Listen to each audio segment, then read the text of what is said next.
Hello, नमस्ते friends आज atom के चैप्टर का अपना लास्ट टॉपिक है क्वांटम नंबर। ठीक है, क्या क्वांटम संख्या। देखिए, क्वांटम संख्या, पहली बात तो यह है कि क्वांटम संख्या होती क्या है और इसकी आवश्यकता क्यों पड़ी। पुण्य देखो, जब हाइजेनबर्ग का अनिश्चितता सिद्धांत पढ़ा था तो उसमें एक चीज़ अपन ने पढ़ी थी।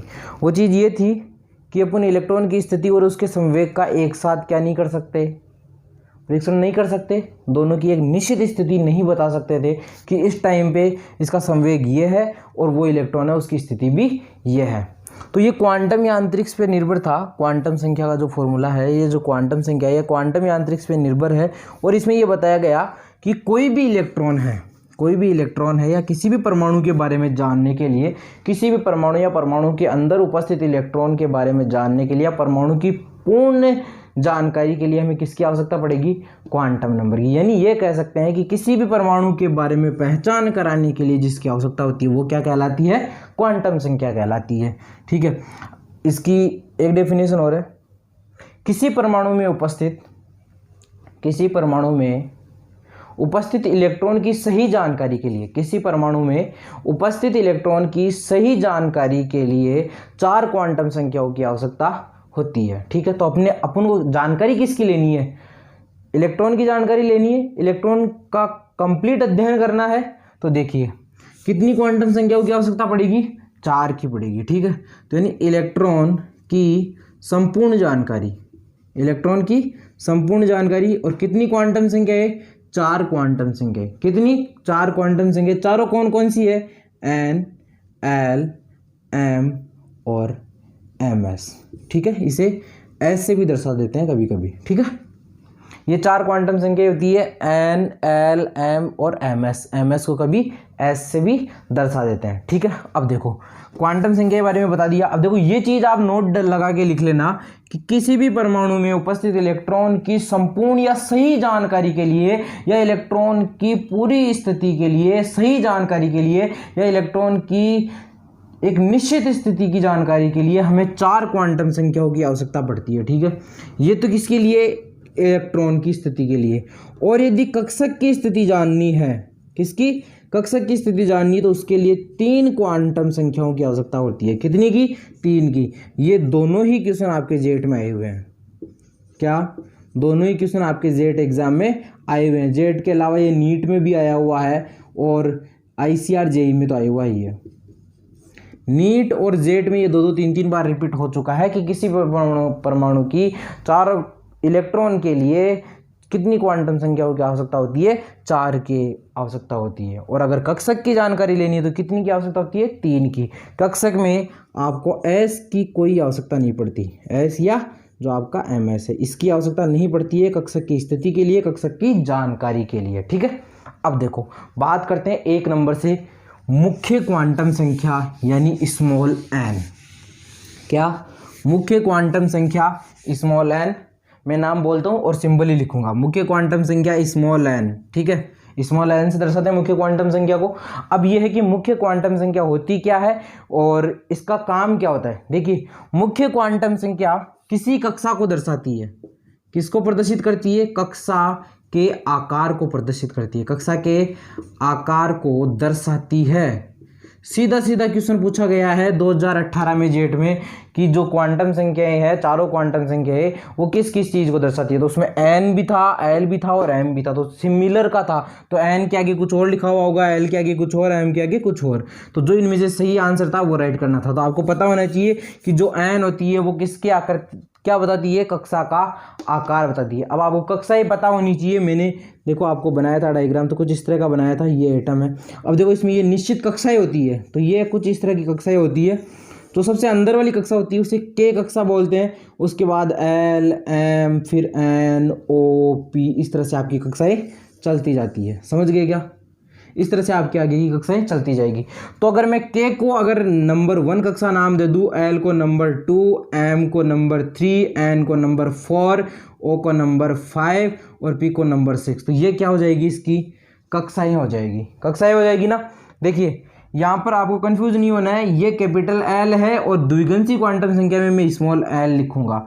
ये कैपिटल एन है, मुख्य क्वांटम संख्या में मैं स्मॉल एन लिख रहा हूँ। तो आपको कैपिटल और स्मॉल का भी ध्यान रखना। अगर कैपिटल के बारे में कहा गया है तो कक्षा के बारे में बात कर रहा है, और स्मॉल के बारे में कहा गया है तो वो मुख्य क्वांटम संख्या या द्विगंसी क्वांटम संख्या के बारे में बता रहा है। यहाँ तक क्लियर है। इसके बाद देखो, यानी आपको ये पता चल गया कि के को पहली कक्षा बोलते हैं और एल को दूसरी, एम को तीसरी। तो देखिए जरा मैं बात करूं, यहाँ पर है ये कक्षा और यहाँ पर है एन का मान, ठीक है। तो पहली कक्षा कौन सी है आपकी? के, दूसरी एल, तीसरी एम, चौथी एन, पांचवी ओ पी, कुछ इस तरह से चलेगा। तो देखिए एन का मान के लिए 1, एल के लिए 2, एम के लिए 3, एन के लिए 4, ओ के लिए 5 और पी के लिए कितना हो जाएगा? 6 हो जाएगा। समझ में आ रही है क्या ये बात? समझ में आ रही है। यानी पहली कक्षा के है उसके लिए पहली कक्षा भी बोल सकता है, एल कक्षा बोले या दूसरी कक्षा बोले, एन कक्षा बोले या चौथी कक्षा बोले, एम कक्षा बोले या तीसरी कक्षा बोले, बात एक ही होगी। क्लियर है ना यहाँ तक? अब देखो ये है मुख्य क्वांटम संख्या, कक्षा के आकार को बताती है। इसके बाद ये है कि मुख्य क्वांटम संख्या जो है किसी कक्षा में अधिकतम इलेक्ट्रॉनों की संख्या, कक्षा में इलेक्ट्रॉन मैक्सिमम, इलेक्ट्रॉन संख्या मैक्सिमम कितनी होगी? अधिकतम इलेक्ट्रॉनों की संख्या होगी वो 2n² होगा। और n यहाँ क्या है? मुख्य क्वांटम संख्या। समझ में आ रही है कि ये बात? n क्या है? मुख्य क्वांटम संख्या। देखिए अगर मुझे पहली कक्षा में, आपको पता है, आपने देखा होगा पहली कक्षा जो के होती है उसमें केवल 2 इलेक्ट्रॉन आते हैं, पता ना ये बात?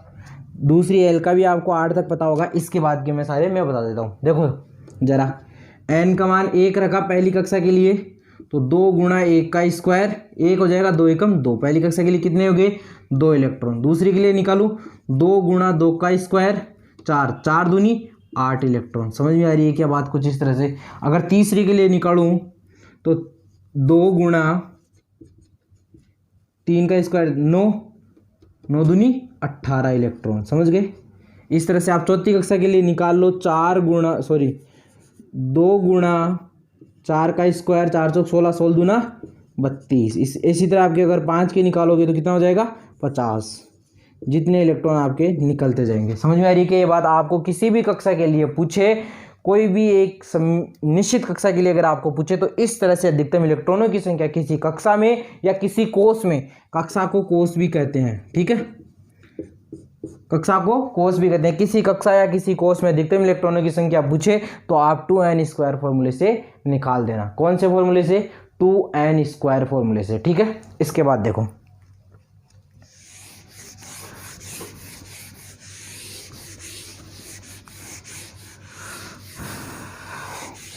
ये पहली क्वांटम संख्या कंप्लीट हो गई। दूसरी क्वांटम संख्या कौन सी?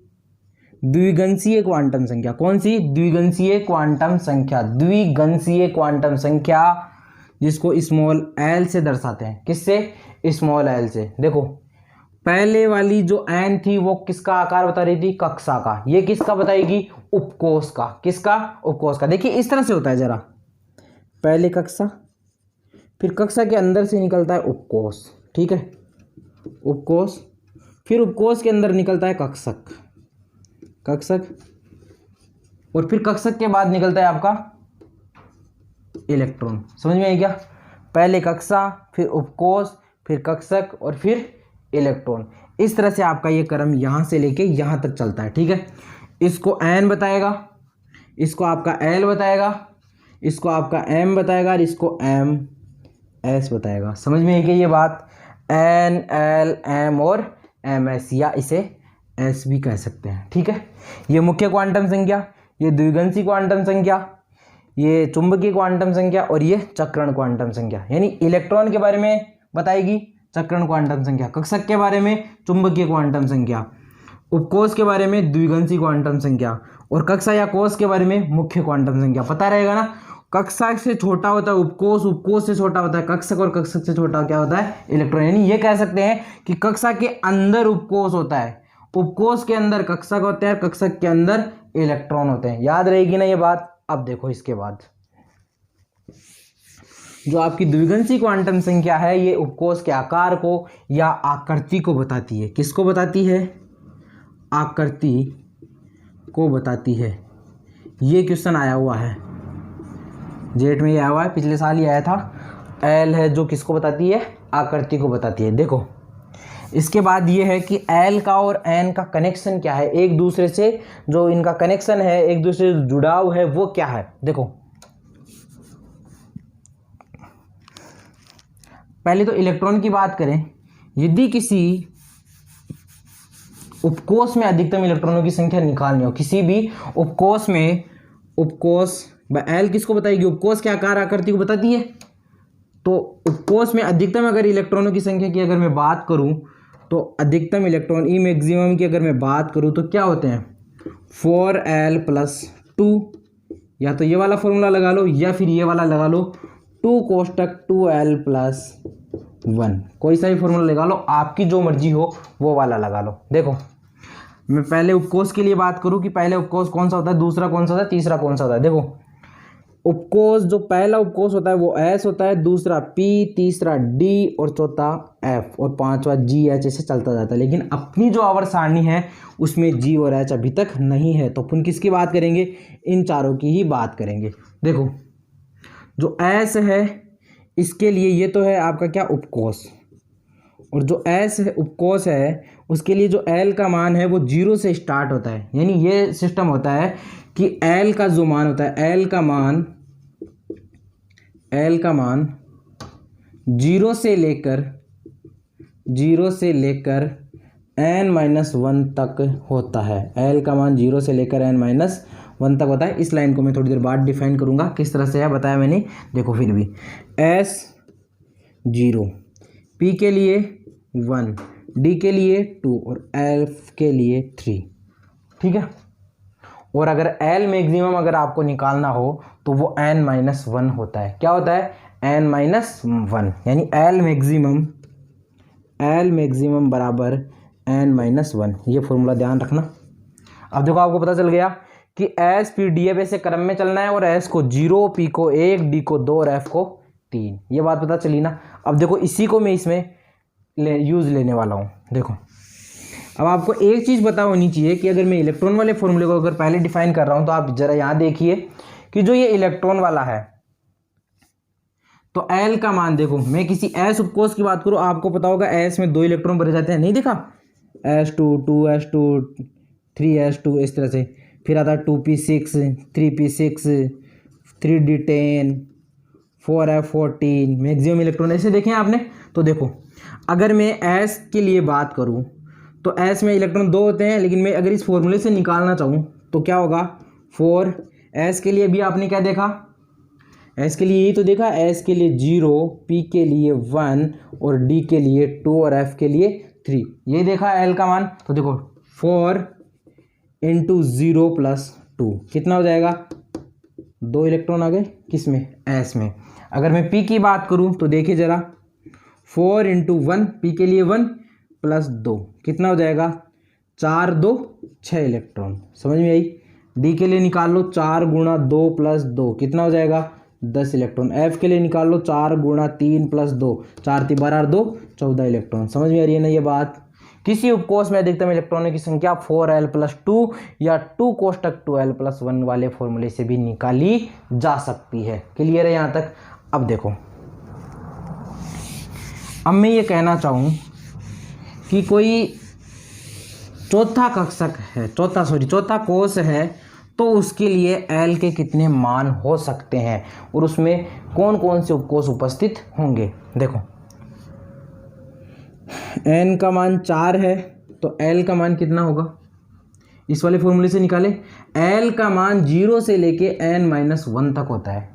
L का मान 0 से लेके n-1 तक होता है। तो N का मान कितना? 4 है, तो L का मैक्सिमम मान कितना होगा? L मैक्सिमम कितना होगा? 4 - 1 कितना? 3। 0 से स्टार्ट करूँ, 3 तक ले जाऊँ, 0, 1, 2, 3। क्या ये मान होंगे? क्या ये मान होंगे क्या?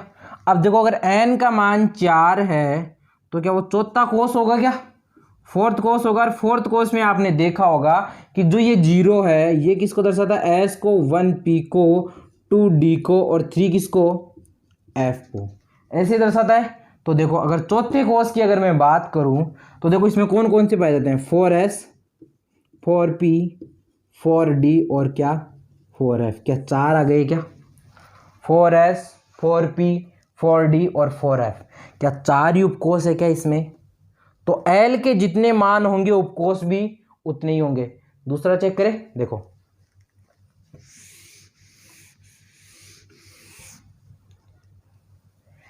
N का मान कितना है, 2 ले लिया मान लो इस बार। L मैक्सिमम कितना होगा, 2 माइनस 1, 1 होगा। लिखूं 0 और 1, ये दो ही मान संभव होंगे। अधिकतम मान इतने ही तो होते हैं, L का जो मान है वो 0 से लेकर n-1 तक होता है। तो कितने मान होते हैं, 0 और 1। देखो 0 किसको, S को, और 1 किसको, P को दर्शाएगा। अब देखो यहाँ अगर 0s को और P को दर्शा रहा है तो क्या होगा, n कौन सा है, दूसरा सेकंड कोस है।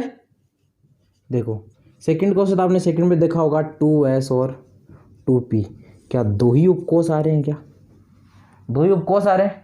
तो इस तरह से जितने n के मान होंगे L के मान उतने ही होंगे, संख्या में तो उतने ही होंगे, 1 2, जैसे 2 है तो 1 और 2 मान तो होंगे, लेकिन बराबर जो L का मैक्सिमम मान है वो इससे 1 कम होगा।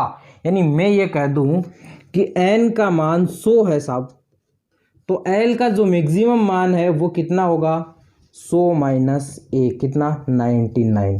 समझ में आई क्या ये बात समझ में आ गई, ठीक है। इसके बाद देखो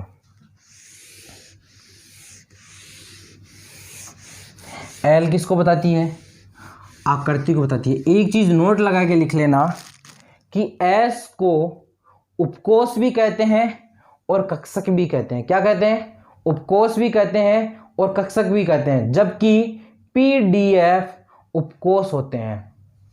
S को कक्षक और उपकोष दोनों कहते हैं, जबकि PDF केवल उपकोष होते हैं। ठीक है, अब देखो दूसरी क्वांटम संख्या कंप्लीट हो गई, तीसरी की बात करते हैं। तीसरी क्वांटम संख्या चुंबकीय क्वांटम संख्या स्मॉल m से इसे दर्शाते हैं, और ये कक्षकों का त्रिविम अभिविन्यास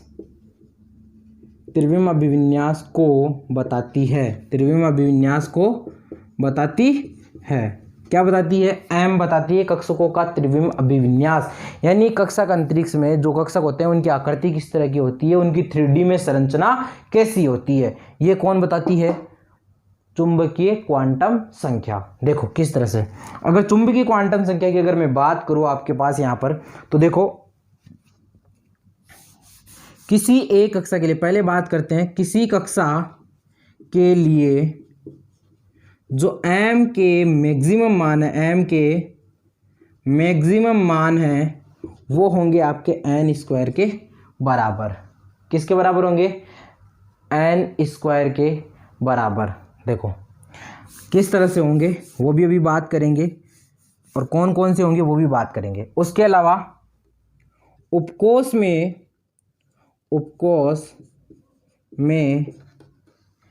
m के अधिकतम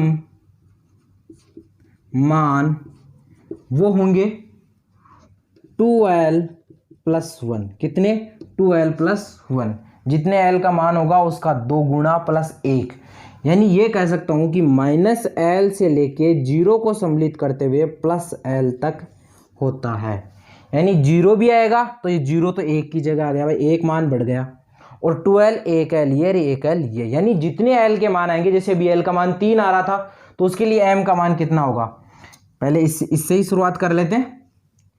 उपकोष में m के अधिकतम मान 2l प्लस 1 होंगे, और वो किस तरह से होंगे जरा देखो। मैंने कहा कि किसी उपकोष D की अगर मैं बात करूं तो मैंने सीख लिया है कि D उपकोष के लिए जो l का मान है वो कितना होता है, 2 होता है। अब इसमें कक्षक कितने होंगे, कक्षक ही बता रहा हूं, तो कक्षक कितने होंगे जरा देखो, 2 गुणा 2l की जगह रख दिया प्लस 1, 4 1 5। कितने कक्षक होने चाहिए? 5। कौन कौन से? उनके मान क्या होंगे? इससे माइनस ऐसे शुरू करूँ, -2 -1, 0 को सम्मिलित करते हुए +1 और +2, ये 5 मान होंगे। कौन से होंगे? 5 मान। और आपको पता है अगर मैं डी उपकोष की बात कर रहा हूं तो आपको पता है कि डी उपकोष 5 भागों में बटा होता है। पहला dz², दूसरा dx²y², तीसरा dxy, चौथा dyz और पांचवा dzx। ये 5 मान आपके होते हैं। ठीक है, याद रखना dz² के लिए क्या? dz² के लिए m का मान 0 होता है हमेशा। कितना होता है? dz² के लिए m का मान 0। याद रहेगी ये बात। इसके बाद देखो, ये मैंने कर दिया। इसके बाद अगर आप देखना चाहो तो मैं एक और दिखा सकता हूं आपको। जैसे अगर p उपकोष की बात करूं, p उपकोष के लिए आपका l का मान कितना होगा? 1 होगा। इसमें रखूं 2 गुणा 1 + 1, कितने मान हो गए रे? 3। आपने देखा होगा कि p जो कक्षक है वो 3 भागों में बटा होता है। p उपकोष px, py और pz, 3 मान हो गए। इसके लिए मान कोई सा भी हो सकता है, इसके लिए कोई सा भी हो सकता है, लेकिन इसके लिए हमेशा मान कितना होता है? 0। 3 मान होंगे तो कौन से होंगे? -1, 0 और +1, 3 ही मान होंगे। तो ये -1 इसके लिए भी हो सकता है और इसके लिए भी हो सकता है। ये जो +1 है वो इसके लिए भी हो सकता है और इसके लिए भी हो सकता है, लेकिन z के लिए 0 ही होगा। यानी pz का मान 0 होता है और dz² का मान भी क्या होता है? 0 होता है। ये बात याद रहेगी। इसके बाद देखो, अब बात करते हैं कक्षा में m मैक्सिमम की। तो देखो, पहली कक्षा से स्टार्ट करते हैं, उसके बाद अपन चलेंगे। देखो, अगर मैं पहली कक्षा की अगर बात करूं, तो m का मान कितना होगा? 1 का स्क्वायर होगा, यानी 1। ठीक है, और 1 कौन सा? आपको भी पता है कि इसमें पहली कक्षा में, जो पहली कक्षा होती है उसमें उपकोष भी केवल एक ही होता है। कौन सा? s उपकोष। क्योंकि n का मान 1 है तो l का मान क्या होगा? n का मान यदि 1 है तो l का मान क्या होगा? n - 1, मतलब 1 - 1 कितना? 0, यानी एक ही मान होगा। कौन सा? 0। और आपको पता है s के लिए जो l का मान है वो कितना होता है? 0 होता है। और यहाँ से अगर मैं देखना चाहूँ, अगर l का मान 0 होता है तो इस वाले फॉर्मूले में रख सकता हूँ। कौन से में? 2l + 1 वाले में। यहाँ 0 + 1 गुणा 2, तो कितना आ जाएगा? एक ही मान आएगा। कौन सा? वो भी l के बराबर वाला, 0 को सम्मिलित करते हुए। कौन सा?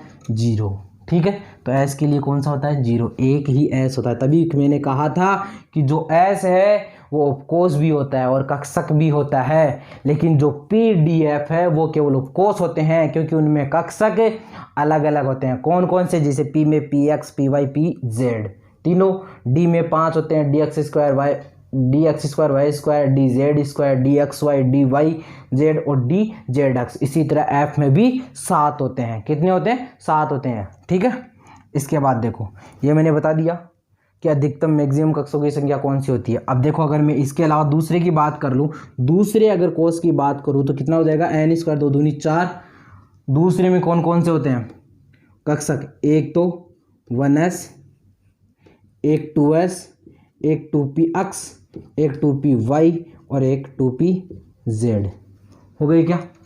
उसके बाद अगर मैं तीसरे की बात करूँ तो कितना हो जाएगा? 3 × 3 = 9, एक 1s और 4 ये, फिर 3s हो गया।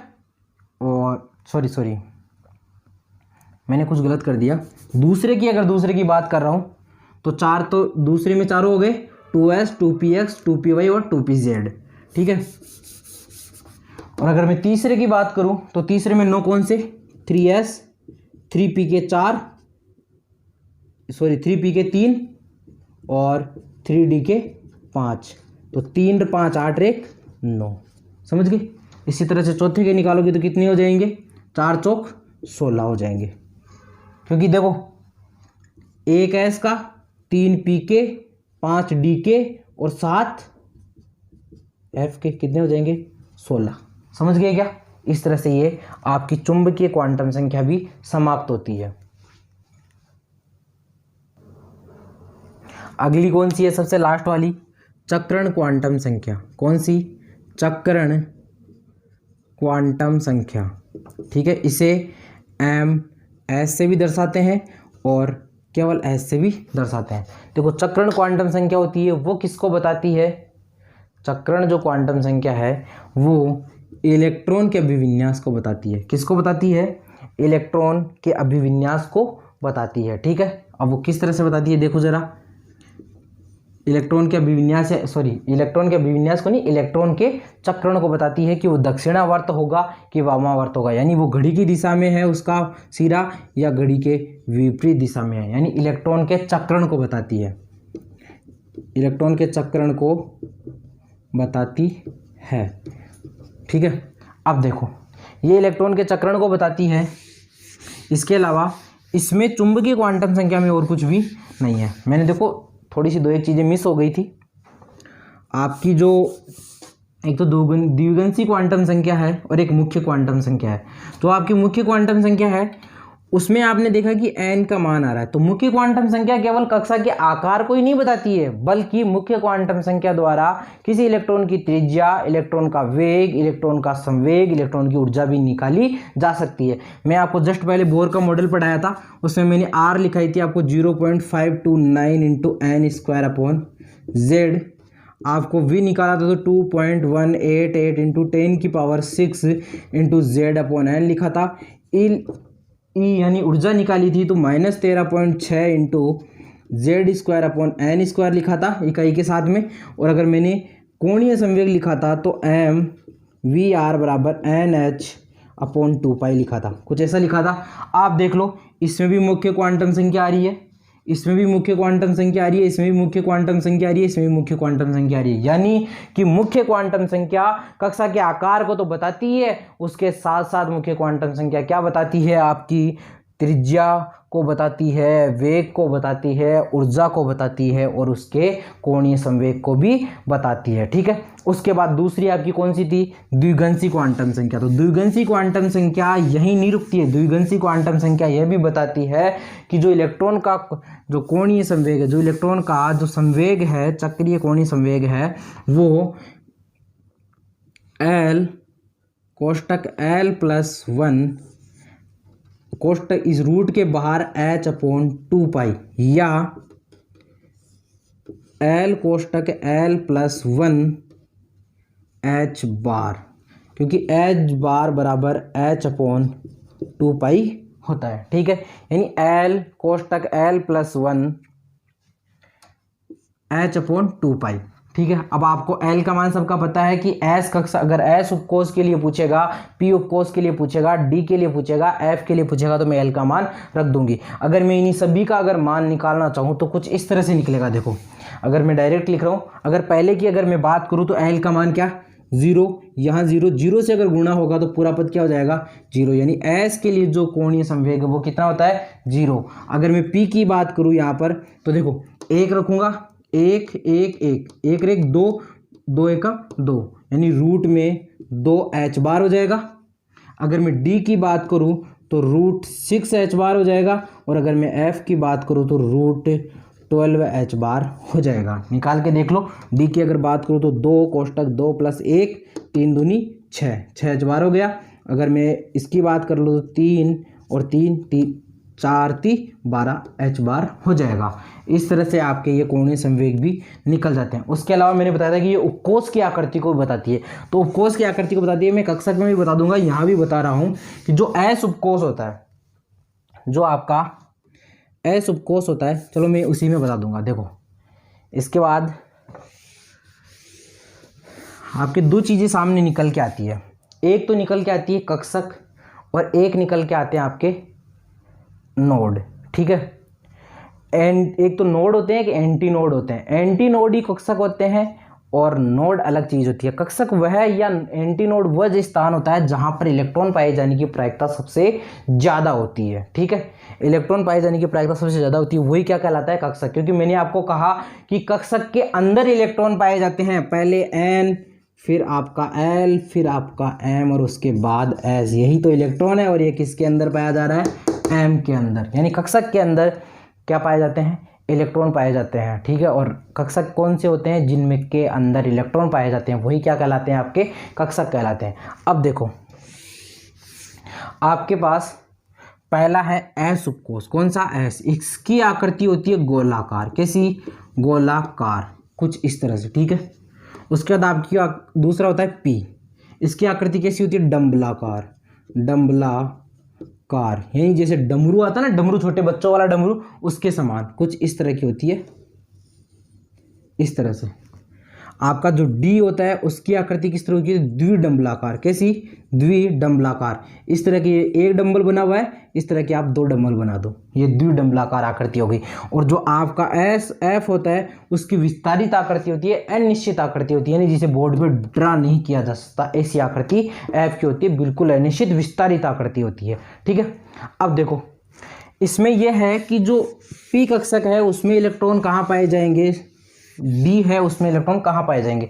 तो एस में तो सभी जगह गोलाकार है तो कहीं पर भी हो सकता है, लेकिन जो पी होता है इसमें तीन प्रकार के कक्षक होते हैं, पी एक्स, पी वाई और पी जेड। अगर मैं इसको इस तल पे बनाना चाहूँ तो देखो ये आपका पी एक्स, ये आपका वाई होगा और ये जो तीसरा होगा आपका जेड होगा। इसमें जो इलेक्ट्रॉन पाए जाने की प्रायिकता है वो किस पे होगी? अक्ष अक्ष पे, केवल किस पे? अक्ष अक्ष पे। तो यानी पी एक्स की जो स्ट्रक्चर होगी कुछ इस तरह की हो जाएगी। अगर मैं पी वाई की बनाना चाहूँ तो ये वाई, ये अक्ष और ये जेड, तो ये आपके वाई की हो गई, पी वाई की। यानी इसी पे, इस अक्ष अक्ष पे आपको क्या मिलेंगे? इलेक्ट्रॉन मिलेंगे। और अगर मैं पी जेड की बात करना चाहूँ तो कुछ इस तरह से होगा, क्योंकि ये जेड वाला अक्ष है तो ये पी जेड, और इलेक्ट्रॉन भी आपको किस पे मिलेंगे? इस पे मिलेंगे। ऐसे d x square d y square में उस पे मिलेगा, डी एक्स वाई में डी एक्स वाई तल पे मिलेगा, इसी तरह से सब में डी में भी इसी तरह मिलेगा। डी में बस कुछ नहीं होगा, ये सिंपल एक डंबल है उसमें दो डंबल बन जाएंगे, समझ गए? ऐसा होगा। उसमें इसमें 90 डिग्री के कोण पे मिलता है, देखो सीधा ऐसे एक ही रेखा पे मिलता है। उसमें क्या होगा? कुछ इस तरह से मिलेगा, जैसे डी कक्षक होगा, आपके आएगा नहीं एग्जाम में लेकिन फिर भी बताऊँ तो आपके डी में ऐसे मिलता है। तो ये जो है वो 45 डिग्री का कोण होता है इन दोनों के बीच, समझ गए? क्योंकि ये इसके मिड सेंटर से जा रहा है, ये पूरा 90 है तो इसके मिड सेंटर का 45, इसके मिड सेंटर का 45, तो ये दोनों कितने हो जाते हैं? ऐसे 90। तो इस तरह से इनमें होता है, ठीक है। इसके बाद देखो एक होते हैं आपके नोड, यानी इलेक्ट्रॉन पाए जाने की प्रायिकता जहाँ न्यूनतम हो या शून्य हो वो कौन से कहलाते हैं? नोड कहलाते हैं। इलेक्ट्रॉन की पाए जाने की प्रायिकता जहाँ पर शून्य हो या न्यूनतम हो वो नोड कहलाते हैं। देखिए आपके पास नोड है वो दो तरीके के होते हैं, पहला पृष्ठीय नोड और दूसरा त्रिज्यीय नोड, ठीक है। नोड पता चल गया, यहाँ जहाँ पर इलेक्ट्रॉन की पाए जाने की प्रायिकता न्यूनतम हो, शून्य हो, वो नोड कहलाते हैं। नोड दो प्रकार के होते हैं, पृष्ठीय नोड और त्रिज्यीय नोड। आपके ज़्यादा नहीं आएगा इसलिए सिंपल सा समझा रहा हूँ। रेडियल नोड या स्पेरिकल नोड और ये एंगुलर नोड। देखो जो आपके रेडियल नोड होते हैं वो होते हैं n-l-1 और जो आपके एंगुलर नोड होते हैं वो l होते हैं। तो आपको एक चीज़ पता लग रही होगी कि s के लिए l का मान 0 होता है तो एंगुलर नोड भी कितने होंगे? एंगुलर नोड भी कितने होंगे? 0। यानी मैं बात करूं 4s में एंगुलर नोड 0, 5s में एंगुलर नोड 0, 2s में एंगुलर नोड 0, कोई सा भी s ले लो सब में एंगुलर नोड कितने होंगे? 0 होंगे। इसके बाद इधर देखो, अगर मैं बात करूं आपके लिए इसके अलावा एक चीज़ और, आप देख रहे थे कि यहाँ पर जो 4p है तो इसके लिए 3 मान होंगे, -1, 0, +1, कुछ इस तरह के मान होंगे। तो ये किसके लिए होता है? pz के लिए, तो यहाँ पर भी कितना? 0, और dz² के लिए भी कितना? 0। समझ में आ रही है ना ये बात? इसके बाद इधर देखो, ये चीज़ जो है आपके पास जो एंगुलर नोड हैं वो n-l-1 होंगे। अगर मान लो मैं 4s की बात करूं तो 4s के लिए एंगुलर जो आपके रेडियल नोड है वो कितने होंगे? n का मान 4, l का मान 0, -1, कितने हो जाएंगे? 3 नोड होंगे। कौन से? रेडियल नोड, ठीक है। अगर मैं मान लो इसके अलावा अगर मान लो मैं 3d की अगर बात करूं तो n का मान कितना? 3, d का मान कितना? l के लिए 2 और -1 कितना हो जाएगा? 0। 3d में कितने रेडियल नोड कितने होंगे? 0। अब आपको कुल नोड निकालने हैं कि रेडियल नोड और त्रिज्यीय नोड दोनों मिला के कितने होंगे। तो फॉर्मूला क्या बन जाएगा? Total node, Tn, total node n-l-1 और प्लस, सॉरी प्लस एल, तो देखो माइनस एल से प्लस एल कैंसिल, तो एन माइनस 1 बच जाएगा। ठीक है, अब किसी का भी निकाल लो, किसी के भी अगर आपको टोटल नोड निकालने हैं तो निकाल लो। जैसे देखो 4s के लिए मैंने निकाला यहाँ पर कितना 0 रेडियल नोड, एंगुलर नोड कितने 4s के लिए 0, तो देखो एन माइनस एन कितना 4 माइनस 1 कितने 3, इधर से अगर मैं निकालूँ 3 प्लस 0 कितना 3, 3 प्लस 0 3, बराबर वही बात आ गई। ठीक है, ये आपके इतना काम का नहीं है, लेकिन फिर भी थोड़ा सा इसे दिमाग में रखना कि रेडियल नोड क्या होता है, त्रिज्यीय नोड क्या होता है। इसके बाद देखो एक मोस्ट इंपोर्टेंट क्वेश्चन जो 2019 जेट में आया था।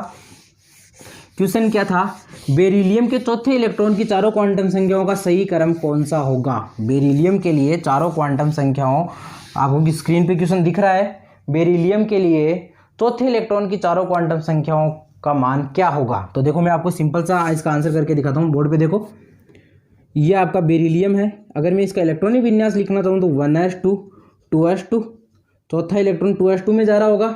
बात करें तो इसके लिए n का मान कितना है, ये जो पहले लिखा हुआ है दूसरी कक्षा है तो 2, l का मान कितना s है, आपको दिख रहा है भाई s है, तो दूसरी कितना होगा 0 l का मान, m का मान कितना होता है l के मान के हिसाब से, तो l का मान 0 तो m का मान भी कितना 0। ठीक है, और जो आपकी एस है चक्रण क्वांटम संख्या में, अगर मैंने वहाँ नहीं बताया था तो याद रखना, जो एस है चक्रण क्वांटम संख्या उसके दो मान ही होते हैं, एक तो +1/2 और एक -1/2। कितने मान होते हैं, केवल 2 ही मान होते हैं, तो एस का मान भी यहाँ पर कितना होगा +1/2 और -1/2।